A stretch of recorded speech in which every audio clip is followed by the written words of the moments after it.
Today's story is titled A Punishment Fit for Hubris by jimbimgimbus. The link to the story is in the description below. Please enjoy. I'm sorry, James, but you're done. You heard of Sisyphus? Don't blame you if not. The British education system doesn't focus much on Greek myth. I myself only know after taking extra modules of philosophy at university. Good old Camus. Extreme hubris, the sin that led man into a life of misery. Bullshit! My clenched fist collided with the desk, knocking Gary's glass of water to the carpeted floor. Bullshit, Gary! If you weren't such a spineless fuck, you'd say it to their faces. 5 words. 5 words is all it takes, apparently, to get yourself fired after 7 years of nothing but loyalty and a job well done. I can do better. And Gary, fucking yes, you, Gary, you knew. But you had the hots for Sharon. So did half of that office of fuckwits. So much so you all let error after error after error pass them by without a blink. I didn't though. No. My eyes were wide fucking open. Don't make me call security, James. I can see you now, pointing that finger at me like it meant something. As if it instilled any fear in me. Letting you go? Count that as a goddamn blessing. You better get in a pew and thank God that HR allowed this. I tapped at the desk, a furious tap, tap, tap, tap, tap, tap, tap. This kills my career, Gary. 7 years. 7 fucking years here, and it's repaid with ending any career I could ever have in this field? How is that? 7 years of loyalty keeps you out of jail, James. Always the actor, the dramatist, the shit. Like you knew anything. You had the love eyes for the fresh meat. You knew nothing of sacrifice. I will be back, Gary. I swing that office door open, and as loud as I could shouted, "And I will sue that bitch in this entire fucking company!" I knew she heard me. She better had. She better had. Better had. Better had. Better had. Better had. Better had. Better had. I don't remember much of my death anymore. Time has eroded my memories of that day. All my days just mush. Gray matter mush scraped on the asphalt. I remember a crosswalk, staring at that red man, silently urging it to turn green. God, I was jumping, full of it. Adrenaline, fire in my legs, words of fucking thunder in my mind, both filled with rage and ecstasy. I was going to my friend's flat. A lawyer. Yeah, a lawyer. Man, Gary, that place was gonna be wrung clean of fuck. What else? A car horn. This blasting, eardrum-splitting horn. I hadn't waited for the red man to go green. Green means go. Red means stop. You fucking moron. Green is go. Red is stop. Green is the screech of tires. The look on the driver's face. Some 20-something guy. Just full of terror. And then nothing. And then, here, my eyes opened. Not like waking up. No, this was forceful. My eyelids were ripped open by some unknown force, and I was brought forth from nothingness, like birth. Just some fragile thing opening his eyes and seeing. Seeing is believing. Eyes are for seeing. I believe that's what caused this fucking torment.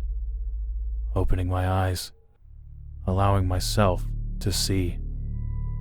And then I was here, this ever-expanding beige rocky shithole.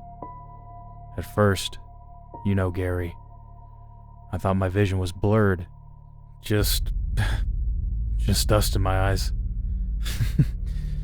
But no. After countless blinks and the rubbing of my eyes, I realized that the blur was caused by dust. Wait. Yes, it was just dust. What am I? No. James, no. Your name is James. Your name is James, and there was nothing out there. Still isn't. As far as I could see through the thick clouds of debris. No buildings, no plant life, nothing. Not even clothes. I was naked, fully, from head to toe. No more three-piece Armani for me. No. Guess all it takes is a bit of bravado to lose your job and your fucking clothes, right? Right, Gary? What else? Come on. Opened eyes, nothing, naked. My chest. It was red raw. Skin had been ripped clean off, leaving large red patches. Around the edge, some tattered pieces of flesh dangled and gently whipped in the unknown breeze. On my right leg, the femur had been split cleanly in two, and a sharp, jagged bone stuck upward to face me. My leg bone, just popping out to say hello, like some fucked up puppet. My arms had blotches of grayish-yellow bruising, and though I could not see, or even feel any damage on my back, I could feel the same flapping flesh that I saw on my chest, sagging onto my fingertips. Could feel, still there. Even when I picked at it, chewed it, it just comes back. Scream. I went to scream. A pure, horrified wail, but I could not. In fact, through all the shallow breathing, by now I should feel pain, agony. I should be passed out or dead. Dead. I should be dead by now. I don't want to be dead, I don't. I put one step forwards, right leg first, and placed it down gently, then with my full weight. It held. Hell, I didn't even buckle in the slightest. It was as if the damage was purely aesthetic. No pain at all. Nothing. My instant gut reaction at this was an overwhelming realization. A dream. All of today, from the crosswalk to the car to this wasteland of my own bodily horror was a weird, lucid dream. Usually it just takes a pinch, right? Well, I'm pinching. Pinch. Right. Then I saw it. Saw them. Behind me stood a mountain. It must be a mountain. That is the only word that could come even slightly close to what I saw. Jagged. Rough. The same beige rocks pointed throughout its surface, and it went up and up. Imagine yourself, right? Do it, Gary. Close your fucking eyes and just imagine. You're at the base of Everest, the first person to ever come across it. Lose any idea in your mind that it has a summit, an end. That all it is a piece of earth that continues forever upwards. This is just a fraction of how truly tall this mountain was. An incomprehensible earthen dagger that pierced into the heavens. Nature's own Babel. No, but that's not.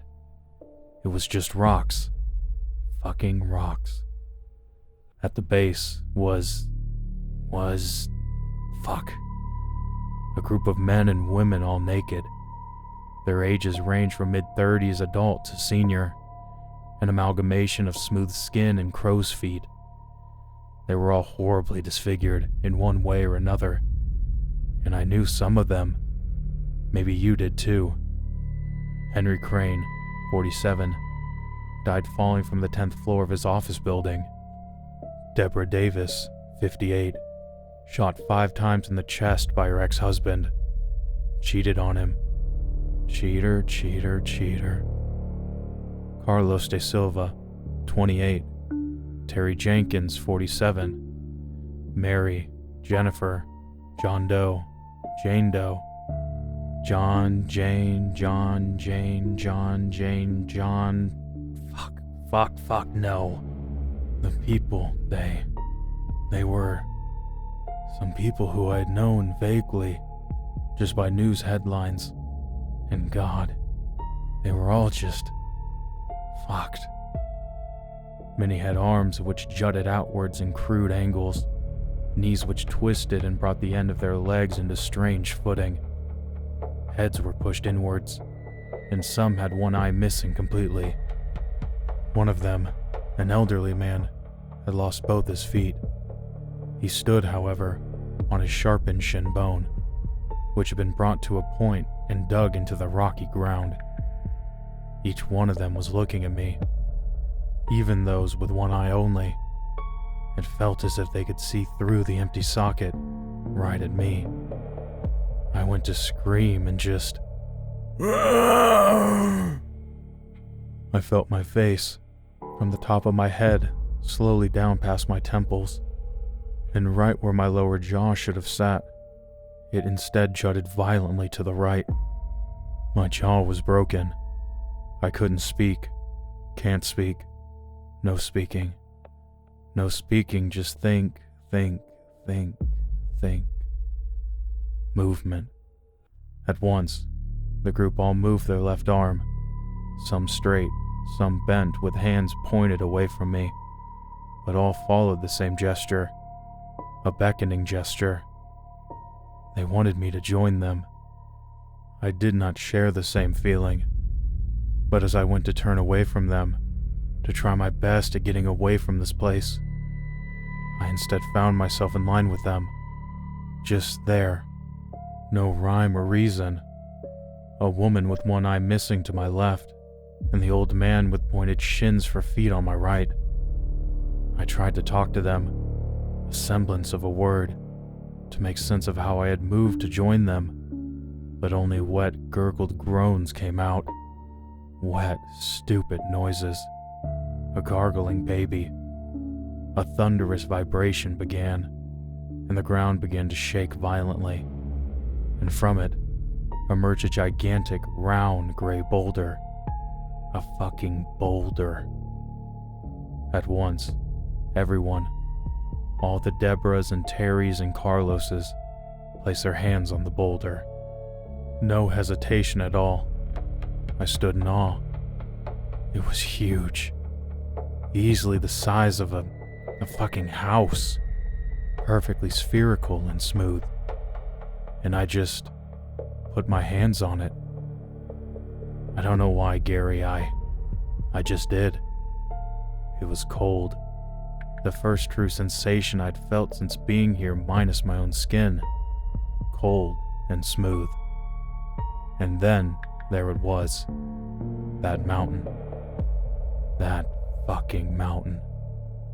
It changed, morphed. Rocks smashed together, structures came from nature. And then it was a building. My old office building. Yes, mine. I know it's mine. Right on the top floor. Up, and up. I see myself looking down at me, peering. Sharon is there, Gary, serving me drinks. Subservient. Yes, that's how it should. Push. All I heard in my head, just banging around in there, around my skull, neuron to neuron firing the command. Push, push, push. Without warning, the group of people pressed their hands, some their entire bodies into the boulder. It shifted, and then slowly began to roll. I pressed all my weight into the boulder with them, and we began to push it up the mountain. Feeling came back, and Fuck, it was hell. It was not slow, nor was it one sensation at a time. It was a slug shot to the senses. Every muscle ached with strain, and each step brought an almost unbearable pain to the soles of my feet. The weight of the boulder, which I had not felt before, became overwhelming. It was heavy. No, more than heavy. Like that feeling when you try to lift your body out of bed during sleep paralysis. Just this unmovable force that we all somehow, inch by inch, managed to move. Then, it was the fear. An unbelievable wave of panic, adrenaline, and terror surged through my body, and I began to cry. The others grunted and strained, but they did not show any emotion, bar scrunched faces of intense effort. The only thing that didn't come back was the pain of my injuries. My footing stayed balanced despite the jagged femur bone that had pierced my skin, and my chest did not react to the sudden, brittle wind that blew dust into my face and down my throat. A cacophony of coughs, grunts, and heavy breathing became a marching band for a doomed expedition. Though everyone pushed, I knew we all thought the exact same thing. We would not reach the summit. I would not reach my top floor. I don't know who broke first. One of the Debras more likely, but it tipped the balance of the weight. I just know that if even one person stopped pushing, the boulder would outweigh us and we would be crushed. I remember that first time I felt the shift. Fuck. Pure panic. A pure shot of despair as the boulder began to roll slowly over us. Those on the outside were lucky. They rolled to the side and clung to the jagged rocks before falling down the steep face and cracking their heads against the ground. Some just about got away, but their hands or arms would be caught under the weight, and over the screams you could hear the crunching of bone being left there to slowly bleed out. It was those at its center that got the worst outcome. It starts at your toes, Gary. You feel the pressure on your toenails, a hard pressure that builds and builds. Pressure, pressure, pressure, until the nail shatters. The bones are next. They crack, crack, crack, crack. They fracture, and then shatter. Do you know what it's like to feel each tiny splinter of bone rip through your flesh, tear through muscle, chew up sinew, sever veins and arteries? It is a pain beyond words. All this because of her. Because of what was her name? The shins shatter. I remember seeing the old man face contorted in agony, watching his shin splints crack. I saw bone crack with my own eyes. Crevices form in that hard white material and break like a twig. The noise he made, you wouldn't think it came from another human being. The femur takes a lot of pressure to break. Did you know that, Gary? But it too bends to the boulder's will, shattering and ripping through the skin, matching the wound on my right leg. The pain. It should have been enough to cause me to faint, but no. No, of course fucking not. There is no such mercy from the boulder. No such mercy for me, Gary. For good old John. John. No. It's not John. Fuck, it's... It creeps up your hips, dislocating and crushing them. Then your testicles pop in agony indescribable, and they are grounded like herbs into a mortar and pestle. Your intestines burst and flatten, kidneys, stomach, liver, and each rib contorts and breaks into your lungs as the vertebrae in your back, one by one, dissolve. The discs between them pop and turn to a paste. If you could somehow still breathe, then the remaining air is forcibly exhaled out of you, like a human balloon. You will not die by suffocation, no. Nor when your heart is squeezed and blood flows like juice from a lemon out into your body. Nor when your trachea and your neck are wholly grinded into nothing. Only when it covers your mouth, shatters your jaw, pops your eyes and bursts them, and your skull breaks into a million shattered knives, stabbing into your brain before that too is flattened, will you finally earn a moment of respite. It is a torture that could not fit any crime committed, and I had committed none. None. Nothing. Nothing at all, Gary, and you know it. I'm squeaky clean. Clean old James. James. James. My name. It's fucking James. James. James. We all awoke at the bottom of the mountain. No injuries bar the ones we arrived with. No pain. Nothing. I sat up and cried. Fucking cried. Dry mouth, guttural moans that left my broken mouth. Tears that drenched my cheeks. No one else shared this. They all just lay down, staring into the dusty sky, silent. I cried for hours, days, weeks. I don't know, okay? I just cried. Before again, the group all stood up, walked to the base of the mountain, and again stared at me and beckoned me over. And each time, no matter if I went willingly or not, I always ended up looking at that mountain, at that office building with me at the top, the woman who ruined my career acting like a lapdog to me. And I always ended up staring with the group as the boulder rose from the ground before us. I hope you hear this, Gary.